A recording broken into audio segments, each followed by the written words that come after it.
మరి జగన్మోహన్ రెడ్డి గారి టైంలో ఎన్ని దుర్మార్గాలు జరిగినా, ఎన్ని కుంభకోణాలు జరిగినా ముద్రగడ పద్మనాభం గారు పెన్ను పట్టుకోలే. అవును. ఇప్పుడు మళ్ళీ వచ్చాడు రాంబాబు గారికి నేను మద్దతని.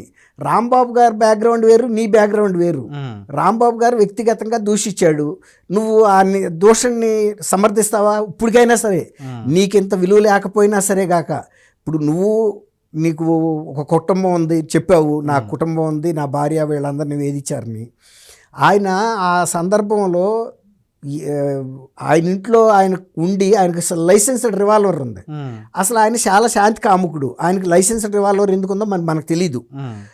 ఆ టైంలో నేను అమర నిరాహార దీక్ష చేస్తున్నాను, నాకు ఇది డిమాండ్లు ఉన్నాయి, ఆ డిమాండ్లు ఉన్నాయి, మీరు కనుక తీర్చకపోతే నేను నా కుటుంబ సభ్యుల్ని కాల్చేసి నేను కూడా కాల్చుకుంటానని మీడియాలో కూడా చూపించాడు, కిటికీల్లోంచి తీసి కెమెరాలకి.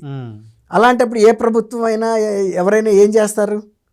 ఆయన్ని రక్షించాలా, లేకపోతే కాల్చుకున్నాడని వదిలేస్తారు? అది ఆ డిస్టర్బ్ చేశారు నన్ను, నేను నా కుటుంబ సభ్యుల్ని కాల్చడానికి అనుమతి ఇవ్వలేదని.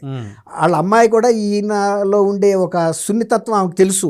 ఏదన్నా కనుక ముద్రగడ పద్మనాభం గారు పట్టుకున్నా అంటే అది ఆయనకి ఎంత నష్టం జరిగినా కూడా ఆహుతి అయిపోవటానికి కూడా సిద్ధమే. ఇప్పుడు జగన్మోహన్ రెడ్డి గారు నమ్మి ఆయన రెంట్కి చెడ్డ రేవడయ్యాడు. అసలు కాపుల్ని ముఖ్యమంత్రి చేయాలని ఉద్యమం చేపట్టిన వ్యక్తి వెళ్ళి రెడ్డి వర్గంలో చేరిపోయాడు. ఇప్పుడు రెడ్డిలేమో అతనేంటి మా సామాజిక వర్గంలో పుట్టలేదు, పెరగలేదు, మాకేం సంబంధం లేదంటున్నారు. కాపులేమో మా సామాజిక వర్గంలో పుట్టి మా కోసం చేస్తున్నా నిన్నాలో నటించి ఇంతవరకు ఆంధ్రప్రదేశ్లో కానీ మన భారతదేశంలో నాకు తెలిసినంతలో ఎవరు ఏ కులంలో పుట్టాలని కోరుకుని పుట్టలేదు. ఎవరు యాదృచ్ఛికంగా పుట్టాము, అందులో కొనసాగుతున్నాము అంతే. కానీ ఆయన ఒక వర్గంలో పుట్టి ఇంకొక వర్గంలోకి వెళ్ళాలని కోరుకుని ఛాయిస్ ప్రకారం వెళ్ళాడు. అది ఏంటో మరి ఎందుకు తెలీదు.